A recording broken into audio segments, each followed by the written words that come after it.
Bad boy billionaire the Nirav Modi story. Nirav Modi एक luxury diamond jeweller और designer कैसे अंजाम देता है इंडिया का biggest banking fraud PNB Punjab national bank के कुछ करप्ट ऑफिसर्स के साथ, जहां सिर्फ एलओयू लेटर ऑफ अंडरटेकिंग के लूप होल की हेल्प से टैक्स पेयर्स यानी कि पब्लिक के 14,000 करोड़ चुरा लिए जाते हैं। और इस स्कैम में कैसे कुछ इंटरनेशनल बैंक्स भी उसका साथ देती है, ये सब कैसे हुआ जानेंगे इस वीडियो में।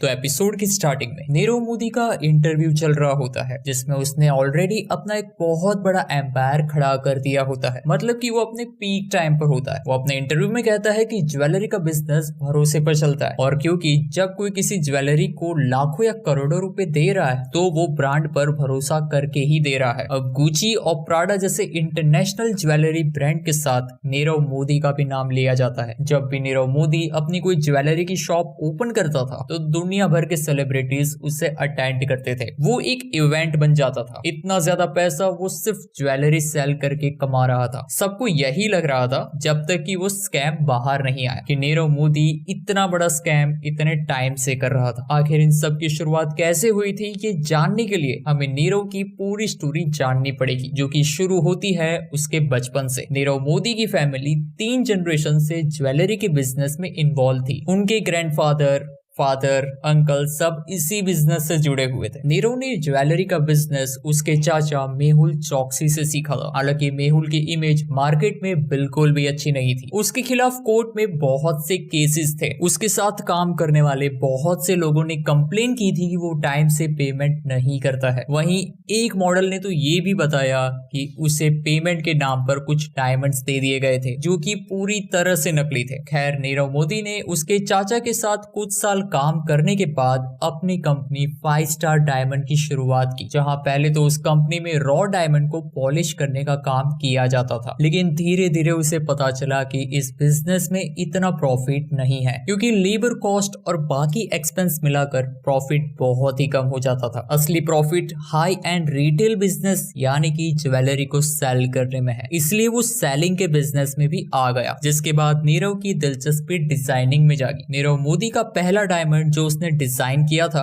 वो लोटस की शेप पर बेस्ड था, जिसमें गोलकंडा माइंस के डायमंड लगे हुए थे। गोलकंडा माइंस इंडिया के सदर्न रीजन में है और वहां अक्सर बहुत ही यूनिक डायमंड्स पाए जाते हैं, और इससे ही नीरव मोदी का काफी नाम भी हुआ था, क्योंकि वो नेकलेस $3 मिलियन में बेचा गया था। जिसके बाद नीरव मोदी ने एक के बाद एक डिजाइनर ज्वेलरी की लाइन लगा दी। नीरव ने एडवर्टाइजिंग डायरेक्टर विशेष वर्मा को भी अपनी टीम में शामिल कर लिया, जो कि उसके नेकलेस के लिए एड्स क्रिएट करता था, जिसमें नीरव का साथ दिया जेफ कैंट्रा, जो कि नीरव की कंपनी का वाइस प्रेसिडेंट भी था। उनकी सबसे बेहतरीन ज्वेलरी थी एक बैंगल, जो कि अपने साइज को इंक्रीज कर सकती थी। जिसके बाद इंडिया और फॉरेन बिलबोर्ड्स पर भी नीरव मोदी ब्रांड चलने लगा। लेकिन नीरव के पास इतना सारा पैसा आ कहां से रहा था? पंजाब नेशनल बैंक से, जो कि एक गवर्नमेंट ओन बैंक है। नीरव डायरेक्टली इंडियन बैंक से लोन नहीं लेता था। दरअसल नीरव लोन तो फॉरेन बैंक से ही लेता था, लेकिन इसमें उसकी हेल्प पंजाब बैंक कर रही थी, लेटर ऑफ अंडरटेकिंग इशू करके, जो कि एक गारंटी के तौर पर काम करता है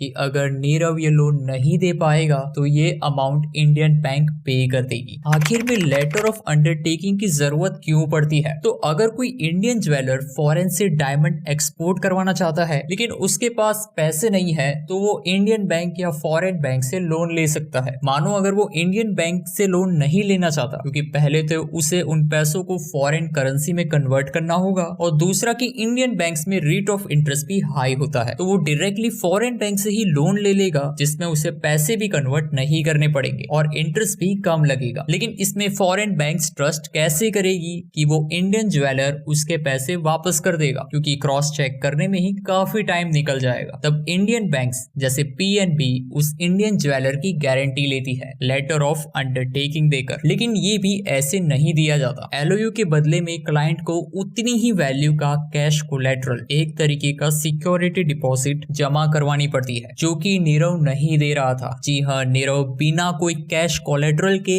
LOU लिए जा रहा था। ऐसा करने के लिए उसने साउथ बॉम्बे ब्रांडी हाउस में स्थित PNB के मैनेजर गोकुलनाथ शेट्टी और उसके क्लर्क मनोज खरट को पैसे खिलाए थे। यहाँ ये लूप होल समझने के बाद नीरव ने एक और स्कैम किया। फॉरेन कंट्रीज में अपने ही रिलेटिव्स और फैमिली मेंबर्स के नाम पर शेल कंपनीज क्रिएट कर दी। शेल कंपनीज का मीनिंग है ऐसी कंपनीज जो कि सिर्फ पेपर पर एग्जिस्ट करती है, ना ही उनके पास कोई एसेट होता है और ना ही उसे कोई ऑपरेट करता है। नीरव ने बिल्कुल यही किया, जहां उसने खराब क्वालिटीज के डायमंड को एक शेल कंपनी से दूसरे शेल कंपनीज में दुगनी कीमत पर खरीदने लगा और ऐसे ही बहुत सी शेल कंपनीज में उस डायमंड को घुमाकर 1 मिलियन के डायमंड की कीमत 100 मिलियन कर देता था, जिसके बाद उसे खरीदने के लिए फिर से फॉरेन कंपनीज में लोन लेता था LOU की हेल्प से। यहाँ मेन बात यह है कि नीरव का प्लान LOU लेकर कभी भी पैसों को रिटर्न करने का था ही नहीं। ऐसा करते करते नीरव ने बैंक से 1.8 billion dollars approx 11,000 crore hate लिए थे, जो कि वो कभी भी वापस नहीं करने वाला था। नीरव की नेटवर्थ 2 बिलियन डॉलर्स हो चुकी थी, जो कि एक ज्वेलर बिजनेस के हिसाब से बहुत ज्यादा थी, वो भी इतने कम टाइम में। नीरव ने इंटरव्यू में बताया कि वो 2025 तक अपने 100 स्टोर और ओपन करने वाला था, जिसमें उसका साथ उसकी वाइफ अमी मोदी भी दे रही थी, जो कि बेसिकली नीरव के लिए कनेक्शन एस्टेब्लिश करती थी। और नीरव का ये 100 स्टोर्स को ओपन करने का सपना भी पूरा हो जाता अगर जनवरी 2018 में गोकुलनाथ शेट्टी रिटायरमेंट ना लेता तो, जिसके बाद बैंक में एक नई मैनेजर की पोस्टिंग होती है। नीरव के एम्प्लॉय फिर से LOU लेने जाते हैं और जब नया मैनेजर उनसे कैश कोलेटरल मांगता है तो वो बहुत ही लाइटली कहता है कि हमने आज तक कोई कैश कोलेटरल जमा करवाया ही नहीं है। ये सुनकर वो मैनेजर भी हैरान हो जाता है और रिकॉर्ड चेक करने पर सच में कोई कैश कोलेटरल जमा नहीं करवाया गया था और ये स्कैम बाहर आ जाता है। मीडिया में ये बात बाहर आते ही नीरव मोदी की जांच शुरू हो जाती है, लेकिन वो अपनी फैमिली के साथ पहले ही फॉरेन भाग गया होता है। नीरव के सारे स्टोर्स और फैक्ट्रीज को सीज कर दिया जाता है। यहाँ एक और बात पता चलती है कि नीरव के चाचा मेहुल चौकसी ने भी ऐसे ही LOU लिए थे, तो उनकी भी जांच शुरू हो जाती है। गोकुलनाथ शेट्टी, मनोज खतर और भी कई बैंक ऑफिशियल्स को अरेस्ट भी कर लिया जाता है और इंटरोगेट किया जाता है। स्कैम के बाहर आने के 12 महीनों के बाद भी नीरव मोदी का कहीं पता नहीं चल रहा था। तभी लंदन की द डेली टेलीग्राफ कंपनी के न्यूज राइटर माइक ब्राउन को नीरव मोदी की लोकेशन का पता चलता है, जो कि लंदन के ही वेस्ट एंड के एक लग्जरी पेंट हाउस में होता है, जहां वो अपना एक बिजनेस भी रन कर रहा था। रिपोर्टर ने जब उससे पूछा कि आप इंडिया से भागकर क्यों यहाँ आ गए हैं और आपने इतना बड़ा फ्रॉड क्यों किया, तब नीरव कोई रिप्लाई नहीं देता और वहां से भागने की काफी कोशिश करता है। लेकिन जब नीरव की लोकेशन बाहर आ चुकी थी तो उसे कस्टडी में ले लिया जाता है। यहाँ ताजुब की बात ये थी कि नीरव इतने टाइम से लंदन के इतने लग्जरी पेंट हाउस में रह रहा था